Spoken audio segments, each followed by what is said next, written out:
सबसे पहिले मला माहिती आहे तुम्ही 4:30-5 वाजल्यापासून इथे बसलाय। अमितजी 3-3, 4-4 तास सगळे इथे बसलाय आणि तुमचं भाषण ऐकायला बसलाय। मुंबईचे अध्यक्ष माननीय अमितजी, आमच्या जिल्ह्याच्या अध्यक्षा माननीय प्रीतीताई, जिल्हा अध्यक्ष नानमूर्तीजी, उपस्थित मंचावर सगळ्या मान्यवरांना मनापासून अभिनंदन करतो। खास करून अमितजीचं अभिनंदन करतो की हा कार्यक्रम करण्याचं भाग्य आम्हाला भेटलं। अमितजी, मी जास्त बोलणार नाही, पण तुम्ही जी आमच्यावर जबाबदारी देणार महायुती म्हणून खंबीरपणे आम्ही पार पाडू आणि महायुतीचे जेवढे नगरसेवक हा विभागात तुम्ही आम्हाला जबाबदारी देणार त्यांना निवडून देण्याचं काम महायुती म्हणून करू। आणि आपल्या सर्वांना विनंती करतो की आपण 6 विधानसभा हा जिल्ह्यात आहे, 6 विधानसभेचे बोर्ड लागलेले आहेत। प्रत्येक बोर्डाध्यक्षाला माझी विनंती आहे की तुमच्याकडे कुपन आलेले आहेत, तुमची जबाबदारी आहे तुमच्या मैदानाचे गिफ्ट पोहोचवायची। इथे भगदाड होता कामा नाही, तिथे सगळं कोपऱ्यात ते दिसतंय। हा वातावरण हा ग्राउंडला आता पुढे कधी झाला नव्हता। शांतपणे आपल्याला हा कार्यक्रम पूर्ण करायचा आहे।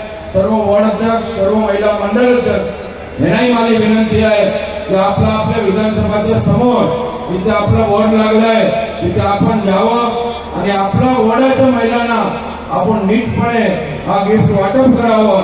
परत एकदा प्रीतीताईच्या आणि आपल्या मुंबईचे लोकप्रिय अध्यक्ष माननीय अमित साटमजींचं मनापासून अभिनंदन करतो।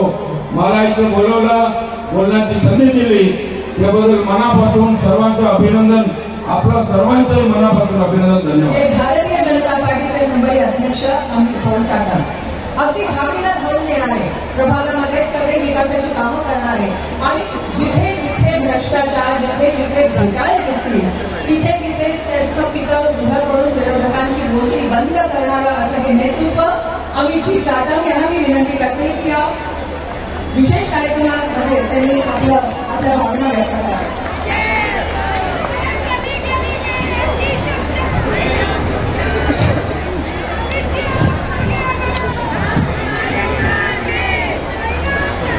सियावर रामचंद्र की, पवन सुत हनुमान की, उमापति महादेव की, बोलो भाई सब संतन की, सनातन हिंदू धर्म की, छत्रपति शिवाजी महाराज की, धर्मवीर छत्रपति संभाजी महाराज की, भारत माता की, भारत माता की, भारत माता की। वंदे वंदे वंदे, बोलो जय श्री राम, जय जय श्री राम। मंचावरती उपस्थित उत्तर पश्चिम जिल्ह्याच्या भारतीय जनता पार्टी महिला मोर्चाच्या अध्यक्षा सौ प्रीतीताई साटमजी, महामंत्री महिला मोर्चाच्या हेतल उपाध्यायजी, सुभाष सिंगजी, संध्याताई यादवजी, जिल्ह्याचे अध्यक्ष ज्ञानमूर्ती शर्माजी, या विभागाचे लोकप्रिय आमदार आमचे मित्र मोजीभाई पटेलजी, मंचावरती उपस्थित प्रतीक करपेजी, राजेश शिरवळकरजी, संतोष मेळेकरजी, ईश्वर तावडेजी, केशवबेन पटेलजी, प्रवीण मरगसजी, दीपक कोटेकरजी, पूजाताई मेडेकरजी आणि या ठिकाणी एवढ्या मोठ्या संख्येने उपस्थित तमाम मातृशक्तीला सर्वप्रथम मी नमन करतो। तुम्हाला मी दीपावलीच्या खूप खूप शुभेच्छाही देतो, भाऊबीजेच्या खूप खूप शुभेच्छाही देतो। आणि खरं तर आज या ठिकाणी हा कार्यक्रम याच मैदानावरती मुंजीबाईंच्या नेतृत्वाखाली आपण या ठिकाणी का आयोजित केला की मुंबई शहरामध्ये आपण बहीण लाडकी भाऊबीज देवा भाऊंची असे 6 जिल्ह्यांमध्ये 6 कार्यक्रम आपण करत आहोत। देवा भाऊंच्या वतीनं या ठिकाणी भाऊबीज करण्याकरता मी या ठिकाणी आलेलो आहे। तुमची ओवाळणी देवा भाऊंची स्वीकारण्याकरता त्यांच्या वतीनं मी या ठिकाणी आलेलो आहे। मला आठवतंय की लोकसभेच्या 2024च्या निवडणुकांमध्ये ज्या वेळेला फेक नरेटिव्ह पसरवलं गेलं होतं, खोटं बोललं गेलं होतं, जनतेची दिशाभूल करण्यात आली होती आणि आपल्याला अपेक्षित आहे अशा प्रकारचं यश खास करून मुंबई आणि महाराष्ट्रामध्ये आपल्याला मिळालं नव्हतं. त्यानंतर विधानसभेची निवडणूक होती आणि त्या विधानसभेच्या निवडणुकीच्या आधी ऑगस्ट 2024च्या महिन्यामध्ये याच मैदानामध्ये आपण लाडकी बहीण योजनेचा भव्य अशा प्रकारचा कार्यक्रम आयोजित केला होता. त्या रक्षाबंधनाच्या कार्यक्रमाला स्वतः देवाभाऊ या ठिकाणी आले होते आणि त्या कार्यक्रमाचं आयोजन ही मुरलीबाई पटेल यांनीच केलं होतं. आणि त्यामुळे मुरलीबाई बनेगा और लकी है, इसके लिए हम बहीण लाडकी भाऊबीज देवाभाऊंची या मुंबई शहरातल्या कार्यक्रमाची सुरुवात आज आपण याच मैदानापासून याच ठिकाणाहून या ठिकाणी केलेली आहे की देवाभाऊ या ठिकाणी आपल्या तमाम माता भगिनींचे आशीर्वाद घेण्यासाठी या कार्यक्रमाच्या माध्यमातून आलेले आहेत. या ठिकाणी तुमचे आशीर्वाद घेण्यासाठी भारतीय जनता पार्टी या ठिकाणी आलेली आहे की गेल्या 11 वर्षामध्ये ज्या प्रकारे नरेंद्र मोदीजींच्या नेतृत्वाखाली देवेंद्रजींनी या मुंबई शहराचा विकास केला, तो कोस्टल रोड, तो अटल सेतू, ती मेट्रो, ते सीसीटीव्ही कॅमेरा आणि वरळीतल्या बीडली चाळीमधल्या मराठी माणसाला त्याच ठिकाणी 500 फुटाचं घर देण्याचं काम हे देवाभाऊंच्या सरकारनीच करून दाखवलं. आणि क्रांतिकारक अशा प्रकारचे बदल या मुंबई शहरामध्ये घडवून आणताना संपूर्ण महाराष्ट्रामध्ये आपल्या तमाम माता भगिनींकरता लाडकी बहीण योजना सुद्धा या ठिकाणी कार्यान्वित केली. त्यावेळेला विरोधक म्हणत होते ही की निवडणुकीपुरती आहे, निवडणुकीनंतर बंद होणार, परंतु निवडणुकीनंतर सुद्धा लाडकी बहीण योजना या ठिकाणी आज सुरू आहे आणि आपल्या तमाम माता भगिनींचे आशीर्वाद घेण्याचं काम महाराष्ट्राचं सरकार देवाभाऊंच्या मार्फत या ठिकाणी या योजनेच्या मार्फत करत आहे. ज्या वेळेला मुंबई शहरामध्ये क्रांतिकारक अशा प्रकारचे बदल घडतात त्यावेळेला मुंबई शहर हे सुरक्षित राहिलं पाहिजे याची काळजी सरकारने घेणं हे आवश्यक असतं. 1992 मध्ये मुंबई शहरामध्ये बॉम्बस्फोट झाले, 2006 मध्ये ट्रेनमध्ये बॉम्बस्फोट झाले, रेल्वेमध्ये बॉम्बस्फोट झाले, 2008 मध्ये दक्षिण मुंबईवरती पाकिस्तानने एवढा मोठा हल्ला त्या ठिकाणी केला आणि त्यावेळेला असलेल्या आपल्या गृहमंत्र्यांनी असं सांगितलं होतं की मुंबई शहराला सुरक्षित करण्याकरता मुंबई शहराच्या कानाकोपऱ्यामध्ये आम्ही सीसीटीव्ही कॅमेरा लावू. 2008 मध्ये म्हटलं होतं, 2014 उघडलं तरी सीसीटीव्ही कॅमेराचं साधं टेंडर सुद्धा त्यांना काढता आलं नाही. पण या मुंबई शहराला सुरक्षित ठेवण्यासाठी आपल्या माता भगिनींना सुरक्षित ठेवण्यासाठी देवाभाऊंनी मुख्यमंत्री झाल्याच्या नंतर पहिलं काम कुठलं केलं असेल तर 2016 मध्ये 7,000 पेक्षा जास्त सीसीटीव्ही कॅमेरा या संपूर्ण मुंबई शहरामध्ये लावून आपल्या माता भगिनींची सुरक्षेची हमी घेण्याचं काम हे भारतीय जनता पार्टीच्या सरकारने केलं. या संपूर्ण मुंबई शहरामध्ये फिरत असताना मला आठवतंय गणपतीचे दिवस होते आणि गणपतीच्या दिवसांमध्ये मी संपूर्ण मुंबई शहरामध्ये फिरत असताना गौरी पूजनाचा दिवस होता आणि रात्री 1:45 वाजता आपल्या माता भगिनींचा एक ग्रुप त्या ठिकाणी एका गल्लीमधनं गणेश दर्शन करून बाहेर पडत होता. संपूर्ण दागिने होते.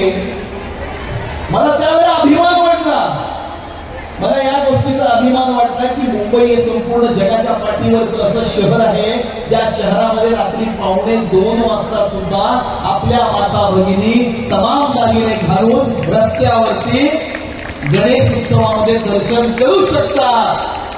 हे सिर्फ देवाभाऊ की सरकारने होऊ शकतात. आणि त्यामुळे या संपूर्ण 10,000 पेक्षा जास्त लावलेल्या सीसीटीव्ही कॅमेऱ्यामुळे मुंबई शहराला खऱ्या अर्थानं सुरक्षित करण्याचं काम कोणी केलं असेल तर ते आपले मुख्यमंत्री देवेंद्र फडणवीस साहेबांनी केलेलं आहे. आता परवाच एक सर्वे आला होता आणि त्या सर्वेमध्ये जगातल्या काही शहरांचा एक त्याच्यामध्ये सर्वे केला, मूल्यमापन केलं आणि मला तुम्हाला सांगताना आनंद वाटतो की संस्कृती, प्रथा, परंपरा आणि सुरक्षिततेच्या मुद्द्यांवरती त्या सर्वेमध्ये 1 नंबरचं जगातलं शहर हे मुंबई शहर त्याच्यामध्ये नोंदलं गेलेलं आहे. 1 नंबर लागलेला आहे या मुंबई शहराचा. कारण मुंबई शहर सुरक्षित आहे.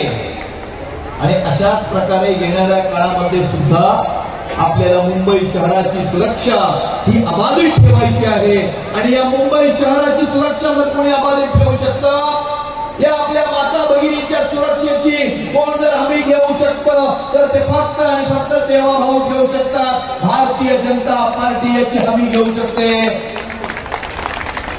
आणि ज्या प्रकारचा विकास मी सांगितला तशाच प्रकारचा विकास हा मुंबईच्या महानगरपालिकेच्या माध्यमातून होणं हे तमाम मुंबईकरांचं स्वप्न आहे. मुंबई महानगरपालिकेला एक भ्रष्टाचार विरहित प्रशासन देणं ह्याच्यासाठी आम्ही बांधील आहोत. आणि ज्या वेळेला मुंबई शहरामध्ये विकास होतो, उन्नती होते, प्रगती होते, त्याच वेळेला मुंबई सुरक्षित सुद्धा राहिली पाहिजे. या मुंबई शहराचा रंग बदलण्याचा कोणी प्रयत्न करत असेल तर अशा सर्व प्रयत्नांना आम्ही परास्त करू अशा प्रकारचा संकल्प या माता भगिनींच्या साक्षीनं या ठिकाणी आम्ही करत आहोत. आणि खरं तर तुमचे आशीर्वाद घेण्यासाठी आलो आहोत की या मुंबई शहराला भ्रष्टाचार विरहित प्रशासन देण्यासाठी, या मुंबई शहरामध्ये उन्नती, विकास आणि प्रगती ही घडवण्यासाठी आणि या मुंबई शहराला सुरक्षित ठेवण्यासाठी येणाऱ्या मुंबई महानगरपालिकेच्या निवडणुकीमध्ये महायुतीचा भगवा झेंडा त्या मुंबईच्या महानगरपालिकेवर फडकवण्याकरता महायुतीचा महापौर, या मुंबईकरांचा महापौर त्या महानगरपालिकेमध्ये विराजमान करण्याकरता तुम्ही सर्वांनी आम्हाला आशीर्वाद द्यावे. ते आशीर्वाद घेण्यासाठी या ठिकाणी आम्ही आलेलो आहोत. जशा प्रकारे आपण ऑगस्टच्या महिन्यामध्ये रक्षाबंधनाच्या कार्यक्रमामध्ये आम्हाला आशीर्वाद दिले आणि एक है तो सेफ है हा नारा घेऊन या तमाम महाराष्ट्राच्या जनतेने या खोटं बोलणाऱ्यांना तसं घरी पाठवलं की आज वोट चोरीच्या नावाने बोंबा म्हणत फिरताय. लोकसभेत तुम्ही जिंकलात तेव्हा लोकशाही होती आणि विधानसभेत हरलात तेव्हा वोट चोरी झाली. आणि त्यामुळे हे आशीर्वाद तुम्ही आम्हाला द्यावेत. आपले साथ सहकार्य आणि आशीर्वाद जसे आपण आमच्या पाठीशी ठेवले, येणाऱ्या काळामध्ये सुद्धा आपण ते तसेच कायम ठेवावेत अशा प्रकारची विनंती या ठिकाणी मी तुम्हाला करायला आलेलो आहे. अशा प्रकारची विनंती मी तुम्हाला करतो. एक फार सुंदर कार्यक्रम आयोजित केला म्हणून उत्तर पश्चिम जिल्ह्याच्या महिला मोर्चाच्या अत्यंत मनापासून मी अभिनंदन करतो. गुरुजीबाईंचे सुद्धा अत्यंत मनापासून आभार प्रकट करतो आणि तुम्हाला पुन्हा एकदा शुभेच्छा देतो आणि तेच सांगतो. जय हिंद, जय महाराष्ट्र, भारत माता की जय. या ठिकाणी उत्तर पश्चिम जिल्ह्याला लाडकी बहीण भाऊबीज देवाभाऊची हा पहिला असा भव्य दिव्य कार्यक्रम करण्यासाठी ज्यांनी आयोजन केलं जिल्ह्यामध्ये असे मुंबईचे अध्यक्ष अमित साटमजी यांचे खूप खूप आभार व्यक्त करते. सगळ्या जिल्ह्यांचे पदाधिकारी. तर एकच सांगते, आमच्या या सगळ्या महिलांना आता इथे एकच मनात आहे. त्यांच्या मनातलं तर 2 वाक्य अशी आहे की नको मला कुणाची मेहरबानी, नको मला कुणाची मेहरबानी, मीच माझ्या आयुष्याची राणी, मीच आहे माझ्या आयुष्याची राणी. देवाभाऊने दिली संधी आत्मनिर्भर होण्याची, देवाभाऊने दिली संधी आत्मनिर्भर होण्याची. हीच सकाळी सुरुवात आहे शक्ती होण्याची. धन्यवाद सगळ्या महिलांना. मी एकच सांगते की या ठिकाणी आपण शांत बसून घ्यायचंय. अजून कार्यक्रम सुरू होणार आहे आणि एका ठिकाणी आपल्या अमित भाऊंनी इथे आपल्याला ओवाळणी पाठवलेली आहे की आपण शांतपणे या ठिकाणी ती ओवाळणी घेऊन जाणार आहे. धन्यवाद. जय हिंद, जय महाराष्ट्र.